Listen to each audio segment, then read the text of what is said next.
Hello, this is the Alchemy Workshop. In this video, I'm going to be going over some of my top tools I have purchased from this cheap chain store called Action.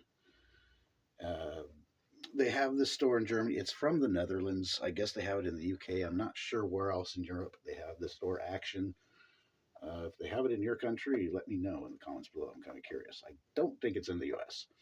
Anyway, it's a kind of everything store. Phone stuff, cables, some art supplies, clothes, detergents, stuff to wash with, even some food like chips and stuff like that and candy. A little bit of everything there. It's kind of an interesting store, and it's a discount store. Everything is very reasonably priced. I found Action has some pretty decent stuff if you know what to look for. I'm focusing on tools today, but I've also, it's weird, around the springtime through the summer, they also have a small section of fishing gear, which was like really cheap, and there was nothing wrong with it. I bought quite a bit of it and used a lot of it. But like I said, I'm focusing on tools. They have a whole tool aisle. They have their own kind of brands. I mean, the company is from, the main business is from the Netherlands, but I'm sure all the stuff is made in China. Even I was looking at a label on something and it said designed in Netherlands, made in China, basically. I can hear a rat in the corner. About ready to go get my air gun. Anyways, that's freaking annoying. So some of the coolest stuff I'll go for is like just really cheap everyday stuff that I use a lot, like these angle grinding discs, cutoff discs, or the flap discs. Um, these are really cheap compared to other stores, but the quality is actually very impressive. There's a video that a guy's just breaking down these and comparing with different brands, and for like a quarter of the price, they outperformed some other brands that are, well, better known and more expensive. I've gotten some different, like this is kind of like a Scotch-Brite wheel for an angle grinder. Uh, Buffing felt. I have not used these yet, but I'm sure there's nothing wrong with them. I will be using them soon. Even a wire wheel. This is for a drill. Still haven't used this, but I like the design. Wire wheels. Another thing I get there quite frequently is sandpaper. They have an own brand for that called Spectrum. And I mean, these are the wheels for a hand sander, like an orbital sander, but also they have sheets. And it's really affordable. There is better sandpaper, but for most jobs, this does the trick, and it's for the price. You can't really go wrong. I know that's a common saying with tools is buy once, cry once, meaning spend more money on a quality product so you don't have to buy it again because it breaks, which in a lot of cases is true, but there's some exceptions to that, especially for consumables like these grinding discs. Or it might be a tool you're not sure if you're really going to get a lot of use out of it. I'll get to one in a minute. I've had this for a few years now. It's a battery powered rechargeable rotary tool like a Dremel. And I've got to say, it's not the most powerful one. The corded one is more powerful, but this thing is super useful. It's super convenient. I've used this a lot. And now when you turn it on, it's going to be at a lowest setting. There's different power settings on it. So I noticed it's been doing this for a while. On the lowest setting, it's mostly, I have to start grinding on something. Hear that quick, like almost like a bearing's going bad or something in it. It's been doing that for a while, no problems. And that's on the lowest setting. As soon as I turn the speed up, I hear it now more, but it seems to kind of go away. This thing, I can't remember how much it cost, but it was so cheap that I noticed they still had them there, so I'll just buy a replacement. It was very reasonably priced, and it's really, I mean, it's lasted. I put it through a lot, so it's served its purpose for the price. Another one I got there recently was this hacksaw, which was, I can't remember the price because I got it a little while ago. It was very, very reasonably priced. What was cool is it comes with an extra blade and also like a normal saw blade all attached to the handle. It's very sturdy made, I have to say. And it has another kind of like a pruning blade, which I misplaced, but it worked really good because I was cutting a deer skull for a European trophy mount, and the blade has to fit in the jig to cut it straight, and that worked great. Um, That's one downside about this store Action, though, is they change their products a lot. So when I went back, I would have bought like one or two more of these just so I could set out with three different blades and not have to keep changing them. I did not see them anymore. I bought another one, a smaller version kind of this before that was pretty decent. But I mean, this I use a lot for knife making, for cutting my knife pins, stuff like that. And it's a nice sturdy frame and construction, and it does the job. I've bought cheap hacksaws before, and they were crap. So, including the extra blade, that is pretty damn good, I have to say. Last time I was there, I picked up this. It was like €3 or €4. It's this rechargeable light, and it's actually pretty cool. One click, it's more like a flashlight at the end. Second click, it turns on the side, or it dims that one, I guess. Third click turns on this kind of spiral thing. And I've got so much light on in here. Let me turn some away. It's not super, super bright, but it gives it's like a torch light, and it fills the room with a nice kind of ambient light. So I found this is pretty cool for like in my grill area to put out at night, or something to keep in the car in the bags. It gives a 360 beam of light, and you can dim it. It's got a little that's one thing I do not like, though, is the button. You can't really feel where the button is. So in the dark, you're kind of fumbling around. One side's a button, one side's this rubber cover for the USB port. The tripod unscrews, and then there's this little kind of hanger thing. Well, let's go into this. I probably will do a separate video on this alone. This was another thing when I bought it the previous time I was there, probably about a month ago. And when I went back this week, I was going to buy like two more at least, but they didn't have many more. And this is a really cool vise. It's adjustable here to clamp it onto any kind of desktop surface. And it's pretty, it's a good about 7 centimeters. So it can fit on a pretty sturdy thick tabletop. The vise itself, this is about as wide as it's going to get. It looks about 7 centimeters. And it does have these little rubber jaw covers, which is really cool. I think they're removable. I don't really want, I'm sure, yeah, they're removable. But they fit on pretty good, which is cool. I bought another one from Parkside that does come off way too easy. It feels a little flimsy, but actually when it locks in, it's good. What is really cool about this is it's got a ball joint. So when it's mounted, I can change the angle almost 90 degrees, really close, and really convenient. The only kind of downside I would say is this locking ring here is plastic. I wish they would have made that a little bit something stronger, but I have not had problems with it slipping. I'm not putting super heavy force on it, of course, but it definitely does a job. And this thing is awesome for knife making, to hold the knife to work on the handles when you're doing hand sanding on the handles, because you can get all the angles you want, not just like a machinist vise.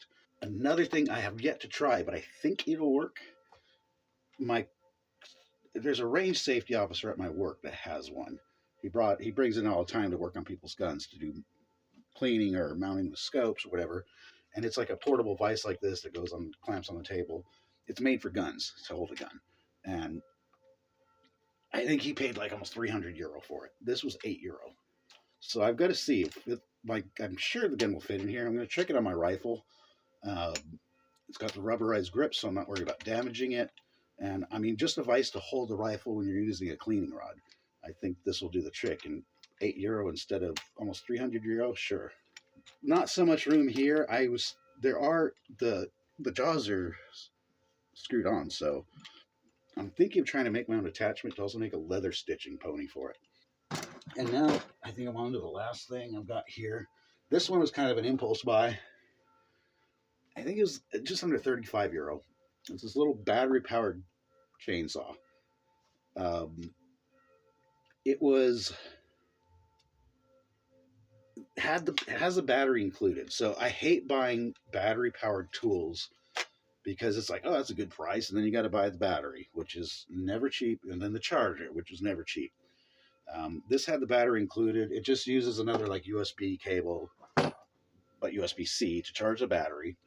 It's a 12 volt, or sorry, 9 volt, no, 12 volt, 2 amp hour.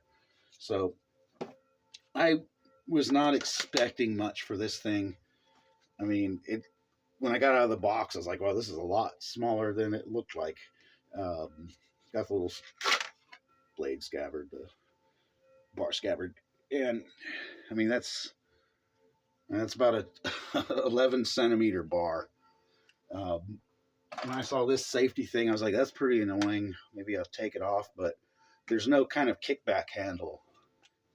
I mean, it's a battery powered. It's not that strong, but still, that's probably better to leave on. And when I saw that it raises up, it's fine. It doesn't block. You can cut through something much. It doesn't matter on the thickness. This is not going to get in the way. The battery itself, it goes pretty fast. What do you expect? And it does take a while to charge. So I was like, how much is a replacement? It'd be nice to have a backup battery. Like 20 euro. This thing costs 35. I'd probably just buy another one for having another battery. I'll see how all this works. I've used it a bit, and I was actually impressed. It might crap out sooner than I expect. I don't know. I'm very curious about, but I have to say, if you use it right for the right jobs, it's very, very convenient. It's very light, very small. I can throw this in my car, no problem. A lot of times, where I hunt on a private land, and I work on that land as kind of a trade for hunting there. So there's a lot of work to do. I don't have four-wheel drive. Those roads are bad. I do a lot of walking. So especially in the spring and summertime, I have to cut back a lot of growth from the hunting stands, things like that. So carrying around a full-on chainsaw is not that fun to do. Something like this, just to remove branches and brush and stuff, is actually very convenient.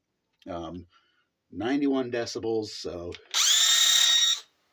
it's, compared to a chainsaw, it's very quiet. I can use this on Sundays in Germany or after hours without disturbing anyone, as long as I'm doing it outside. We'll give it a test here in a minute. You're not going to go cutting down trees with this. I saw a review video, the guy's saying, oh, this thing's crap. He took like this huge, like 2x8 or something, and starts just forcing it through there, and it burnt out. And it's like, it says that distinctly in the manual. Do not force it, just like a chainsaw. You're letting the chainsaw do the work. You're not pushing it into the wood. He didn't use bar oil. This doesn't have a bar oil reservoir. You have to put drops on. I have to pick up more bar oil, so I'm just going to do a couple cuts to show you. But it comes with the manual and little tiny tensioning, just a flathead and Phillips screwdriver. There's a little tensioning bolt here for the chain tension, which out of the box it didn't really need any adjustments. And after using the chain for a little while, it didn't really stretch. So it's going kind of slow, so it's not going to get that hot. And you're not going to be using it more than you're not going to do a whole lot of cutting before the batteries needs to be charged. And the battery does take considerable amount of time to charge. That's the biggest downside. My fireplace, the opening's really small. So if I have some pieces already cut that are long, they won't fit in there. But if I'm starting to run low on wood and I need firewood real quick or kindling, this is great to just cut the pieces into size that'll fit into my fireplace door. So move the camera over and just do a quick demo of how well this works. I have had it bog out a little bit. You just got to, take your time with it. You're not trying to muscle through the wood. It's been used a little bit, but the chain still should be sharp. I think it's also going to be really easy to sharpen because there's not so many teeth. I've cut bigger with it, but this is what I'm kind of using it for, something about this size. So this is about 6 centimeters in wide. So we'll just go through this, see how it handles it.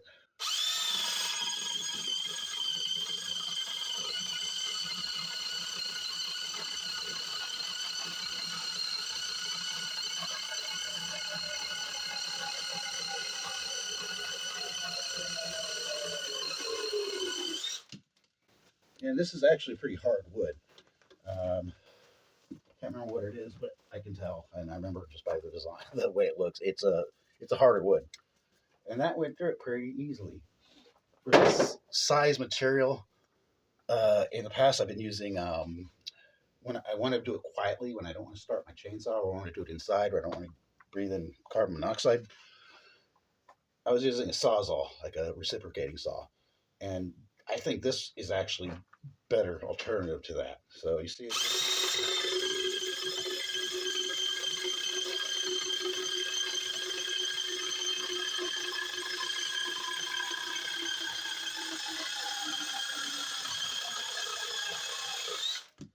so I really wanted to just test it out further before just posting a quick review video on it. And that's all the wood I was able to cut on one charge. And some of this is a bit thicker than what I was showing earlier. And another thing very convenient is this is all wood from hunting consoles, hunting pulpits where I hunt. They're old ones. We had to we replaced them. So they're and screws. So having that little tiny chainsaw made it a lot easier to maneuver around it, because I did it with my normal chainsaw where I hit a screw and you screw up the blade, the chain, and did it with the Sawzall too. So I only nicked a little piece of metal with this one. And honestly, I mean, this is the end of it, but it's still, when your chainsaw is throwing off these nice bigger, not sawdust, but these bigger shavings, that means it's cutting good. So it's still cutting pretty good. Probably about ready for a charge or a sharpening, which should be really, really easy. Small chain like that only take a few minutes to sharpen. I'm pretty impressed. I mean, that's enough wood for a fire tonight. And this is all decent dried hard wood. I got some fat wood in here too. It did start to, at the end, like just kind of cut off. And then you have to pull the trigger again and it started again. My Parkside drill does that too when the battery's getting low. And I kind of kept going just to get through the last piece. And when I removed the battery, it was pretty warm. So I plugged it into charge. I let it cool a little bit, plugged it into the charge, and it went automatically to a green light. So I thought, uh-oh, I messed up the battery, overheated it. So you do want to be careful with that. I plugged it in, let it cool even more, and plugged it in, and green light. So I just left it plugged in. After about maybe 30 seconds to a minute, it went to the red light. Now it's charging. So be careful with overdoing it on the battery. As long as you just follow procedure how you're supposed to use it properly, it shouldn't have any issues. And there's also a 3-year warranty on it. So I did keep the receipt, threw it in the box. If it does crap out on me within 3 years, I'll go get another one. So yeah, I'm pretty impressed with this. For the price, with the battery included, it's kind of like a little toy, but it's a pretty cool little toy. And actually pretty damn useful, I have to say. So that's it for this video. Thanks for watching. And if you have anything you found at Action that you thought was worth mentioning, let me know in the comments below.